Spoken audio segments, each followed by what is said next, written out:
I'm so excited to be here at this table with Leah and Myra because we have lived together our whole lives. And we have now embarked upon a new journey, which is our business called Bright Light Media Group. Yeah. This is nothing that's new to the girls because Myra and I started this business a long time ago. But I'm really excited to be in business with my sisters. And these are not friends who become sisters. These are real blood sisters. And it's really funny because we're actually PKs. And most of the time you'll see preachers' kids or pastors' kids continue on the family business, which is church. Yeah. While we Yeah. still do ministry and we still do church, we decided to do marketplace. And I'm really excited to be here with these girls. These are some of the prettiest girls. Come on. And I feel like they're the smartest girls. Come on. And it just made perfect sense. Like, we do life together, so why not make some money? Come on. Hey. While doing it. If it's not making dollars, it's not making sense. Yes. That's why I'm on the team. That's why you on the team. So tell me a little bit about why you enjoy doing business as a family, like together. Well, I think it's good because we kind of know one another, right? You have like this natural synergy because we do live together. And then at the same time, I think it's easier for us to work together because you kind of know one another's like quirkiness.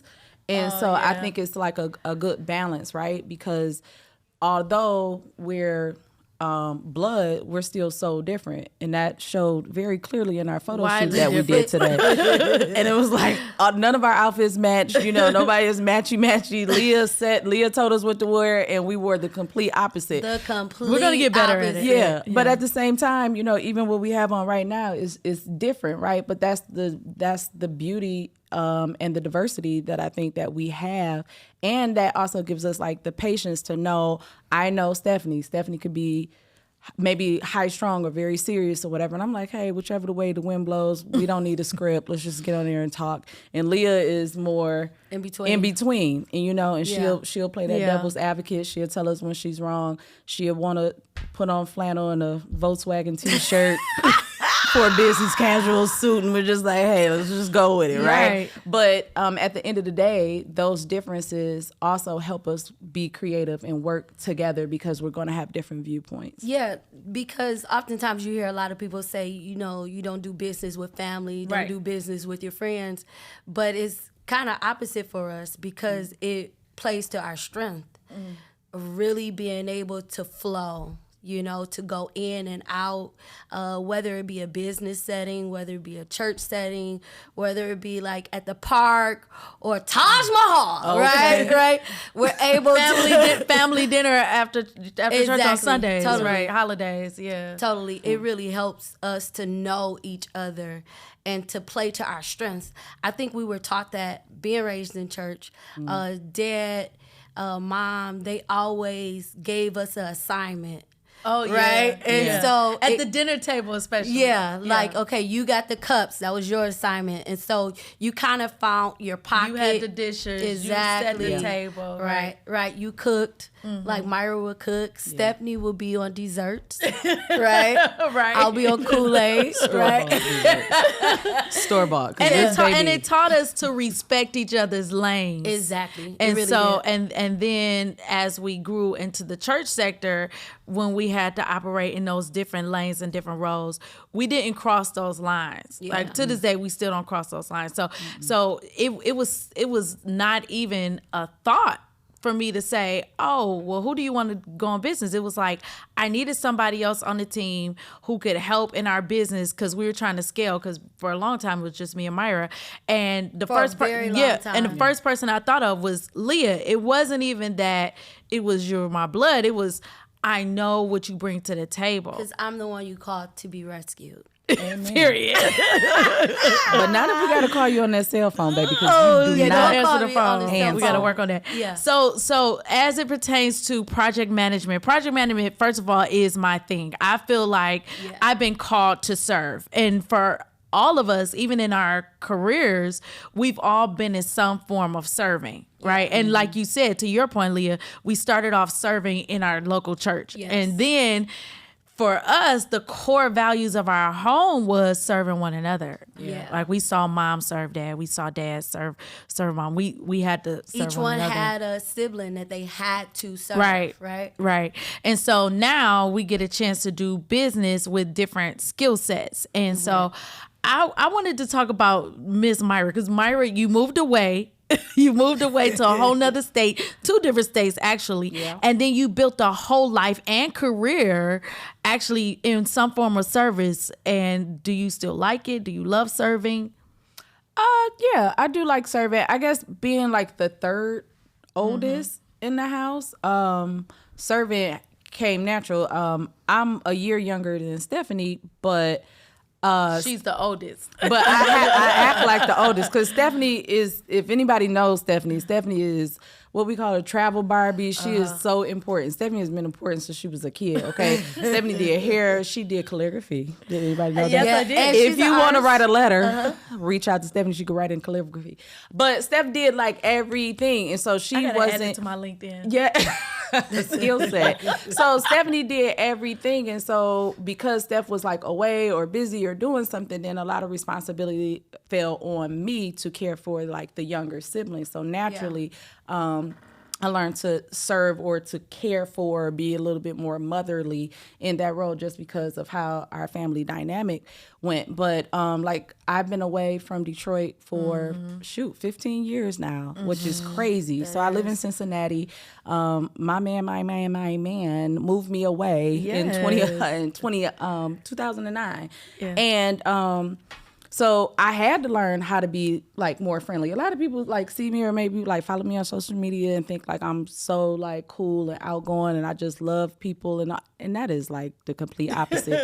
I'm like I'm an introvert made extrovert, and because of like church, I had to better be like say that. it. Listen, I know me. I know Yes, myself. period. So like I know that I can like get burnt out easily, or I don't always want to serve, but I'm willing to do whatever I need to do to get the job done, right, for the business or for a family.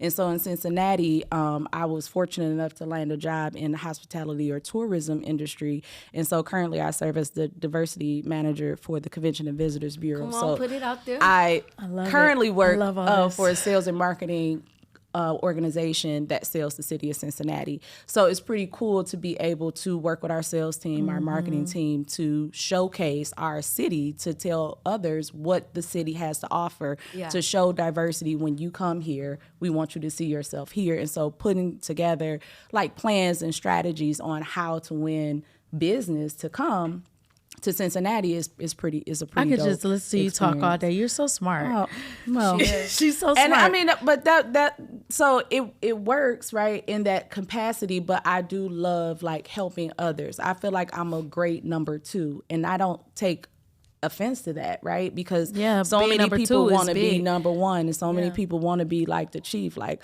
I'm cool being an Indian, you know. Like back in the day when I was single, I ain't want like the pastor. Give me the adjutant. Give me the man of God that likes to serve. You know what I mean? Like I was cool with the number 2 because I knew number 2, like what he had to offer, you know, and like how his heart had to be for somebody else, and they pay attention to the details and they bring things to light, yeah. and they help That makes push that sense. visionary right to the front. And I'm cool with that, and not getting the glory. I'll step up if I have to, but like I was cool, you know, being who I am. So And then your personality type, you're so black and white. And so I always call you when I need to make sure that my finances are organized, make sure that we write it down in the spreadsheet. You're so fast with it. Like I'll think about it and then I'm off to something else. And you're like, no, I got it. We got everything together. Do you remember the time that you was singing in the praise team? And it was this big concert that we used to throw here in Detroit. And I looked at you that night and I said, this is the last time that you singing on this praise first of team. all, let's be clear. Yeah, I didn't even I get do to sing. remember that. Okay, let's be You clear. didn't sing I didn't that even get to night. sing. I kicked her off. I came, and I don't even think I was living in Ohio. No, I came. yeah. Yeah. To Cincinnati. I know Yeah. I came here home Yeah. to Yeah. sing. Yeah. Makeup, y'all. Yes. I had the Ready. wardrobe like Yeah. ready to be like, the Lord is like had my notes. And this Yeah. joker was like, Pulled nah, you. man, you gonna have to run this whole thing tonight. And I was like, why? Yeah, because what happened was Your person didn't show up or something. no. right? No. What happened was more people came than expected. The Incredible Worship had grew so big, we did not plan for the logistics side. Like Yeah. we just had some ushers together, and we just thought, Yeah, I remember that. cool. We just gonna praise the Lord and have a good time. Turn on the recorder, and all of these people were showing up. Like they were threatening to call the fire marshals, and we had special VIP coming and. I was like, and it was literally maybe like 20 minutes before the concert was about Yeah. to start. And I looked at Myra and I said, hey, bro, you can't you sing can't sing tonight. This I'ma baby need- handed me a clipboard with some paper and a pen. Like, go figure it out. Figure it out. I You was gotta like, go. right Got on. it. Got it. Over and out. And I didn't even boss some think people around. I didn't even think that it was gonna be a big thing between our relationship. At that point, I ain't had time. It was like, hey, we had to figure it out. But that was the strength of our relationship because you killed it. You sure did. You Killed gotta give it. me my props. 18 years Hey, later. you got it. Baby, I got my roses. Give them to me. Yes, Oh, but Yeah. then Leah, that's why I love Leah, because we can take our plan and we can say, Leah, this is the plan. This is what we want to do. Make this happen. And like you just show up. So what is it that just gives you this kind of passion to help people? Because I'll say, well, Leah, we wasn't even expecting all that. And next thing I know, you're like, oh, well, they needed this. And I got to like, where does this passion for serving people and making things happen come from? Well, you know what? I don't know. It really is God given. You know, I think that Sweetly say. I am, but no, really, I don't think everybody has the capacity to serve. And knowing that for me, when you see somebody serving or doing something and it's not done right, it's just like the Five Heartbeats when he was playing on the keys and he was like, that's my music. Yes, my and that's how I feel like it comes with an event or a project or a task. If it's not done right, it kind of bothers me when the details are not added. And details does not mean overly grand or big, right? But it just I like to make sure the goal is met. Yeah. Right. Yes. So it's just like I cook. I love to cook. You are a But good I don't cook. have to follow While the I'm on this juice recipe. fast. But I think you need to put the main things into the recipe, right? Got it. So, at the end, it might not need spinach, but if I think that might little elevate. razzle-dazzle. Yeah, a little. I get it. Yeah, so where that comes from, I think it's just really God given, and it really brings me joy. How certain people are extroverts, which means when you get around people, you get energized. Right. And so I literally get energized from serving. Oh, wow. I literally I get never knew energized that. from serving. We never knew that. So my birthday is coming up, Yeah. and I don't like attention on me, so it's like, let everybody come over so I can serve them, because that's what Oh, brings that's me why joy. the What time party is the went like party? that. It'll be 3:00. Okay. You That's cooking? so cool. Yeah, we getting on the grill. We? Yeah. Okay. Me and you. Know your strength. I'm gonna let Stephanie bring the ice cream. Okay, right. Store bought. I'm going to do homemade ice cream, the best ice cream you've ever had. It's cool. I'm Whatever. going to Ice find cream it. maker? No, but I'm going to find it. Okay. And that now, because you have one. That's what she was saying. I wish they would have brought it. Girl would have brought it. but I've always loved serving people, and I've always got energy from visionaries. I guess my dad was like this big visionary person. He was a man of faith, and he would just say, hey, I want to do this. I'll never forget, though, it was Mom started the women's conference, and the women's conference was growing and growing, and I was 18, and we went to the Sheraton Novi and for lunch to meet with the manager to actually do our contract signing. And she said, Stephanie, I want you to come because I want you to help me start organizing the women's conferences. At the time, I'm thinking, whoa, that's a huge task. Whoa, I'm 18. Like, whoa, who's going to, like, wow. And so she took me to that meeting, and I remember being in that meeting like, whoa, this could be something that you could do for the rest of your life. And I love taking something out of nothing. I love taking something that's nothing and then standing in the manifestation of it. Yeah. Like, that's where I get turned on. It's like we're riding in a car. turned on. I heard that. I didn't know it just flipped to OnlyFans, but Wow. I might have to edit that out. We talk about it, we dream about it, we do Yeah. the concept, and so then boom, we do all of the details, we bring the details, we do Yeah. all the logistics, we lay it out, and then I go out, I find vendors, I figure out what can we do that's different, what's gonna set you apart, and then boom, Yeah. we took something out of nothing and made it into something. And so that's what turns me on. And I think that this collaboration is There it is again. Yeah, it is. well, she likes I am single, so pray for me. Okay.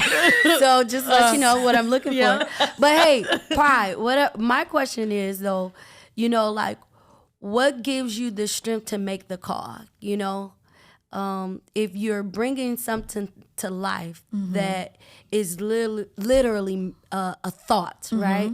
What gives you the ability to make the judgment call to do, you know, oysters instead of hot dogs? You know what I mean? Like honestly, what gives you that drive? What gives you that edge, though? Yeah, so what I can say is now I've been doing full-time for 24 years. Yeah. Wow, I look 25, I know. But 24 years. And so in different settings, I can make a call quicker because I've had experience. I got history with certain backgrounds, certain like when it comes to production and music, and when it comes to video, when it comes to now, I'm learning a great deal like with social media, video shoots, photo shoots, when it comes to branding, when it came to doing live events, when it came to concerts and music events at church, and then just serving people overall. When it came to leadership, hey, I remember I was working on an assignment in a group, and we flew to Kentucky, and they said, hey, I want you to go in there and have a meeting with my team and tell them A, B, C, D, E, F, G. And I'm like, oh, okay, when are we going to do that? It was like, now. And so I've had several of those experiences with leadership. How in the world do you get in front of a group of people that you've never met and use influence to get them to do what you need them to do? Wow. And so being in those situations, creating all of those years of experience has given me now a confidence that I can walk in certain rooms, in certain situations, I can pull the trigger faster. But then that's when I lean on my team. That's when I lean on friendships, and you know, because friendships are currency, relationships are currency, and meeting all of these other people, and they say, hey, I want to build a tent in the middle of the woods. Like, how are we going to do that? You know, I've got to do my research so that when I get in front of that client again, they'll say, hey, Stephanie, can this be done? And I'll say, yes. Or I can say, no, we're going to have to pivot. We're going to have to stand in front of a green screen and put a tent there. You know what I'm saying? Yeah. But you know what? As you know, I always say you're my mentor. Once again, publicly putting it out there. But one thing Is there a nurse? I need tissue. One thing that I've seen you do is not be afraid to be wrong. Oh, that's strong. And people like me that maybe not have as much experience as you in different, you know, avenues, right? I see that you can't be afraid to make the wrong call to make the wrong decision. You just have to be faster at fixing that, you know? Yeah. So you have to be willing to go in. Yeah. So even if you're working on a project that you've never done before, go out there, create it. Yeah. And if they say, oh, yeah, well, we can't do that big of a tent, but we can do 2 tents, you know, be willing to come back and say, well, this is our options, or this is what I have. Right. You got to do it, because procrastination and just waiting and pulling the trigger, time is money. The longer you wait. And then what I've learned is that some things you're going to learn along the way. You're going to say, oh my goodness, this is 2 centimeters shorter. Okay, what can I do? Right. Mm-hmm. And so, sometimes you're going to have to be, you can't be afraid to fail. You cannot. So, and I mean, it's going to teach you. That's what makes you, right? Yeah. And those failures make you who you are. Without those, I don't think you'll ever perfect it, right? Because you'll just think, oh, this is what we do, and this is how we do it. And sometimes I think people will get in the cycle of continue to do the same thing over and over again because it's like, it works, it's effective. But Yeah. sometimes when you fall and you bump your head, or you see, no, this ain't work for that client. let's work for pivot. this type of client. Oh, and all church clients aren't the same. All, Yeah. you know, all or I don't business like clients providing aren't the that same. service. I think Absolutely. people are afraid to fail because they think you only have the option to fall back and you have the option to fall forward. Oh. You have the option to choose that and to use that as a strength or a weakness, right? Yeah. And so I think what we've learned along the way is using each other's strengths, Yeah. but then also knowing that, hey, if we come across something that we may be uncertain of, we're still willing to try it, Yeah. right?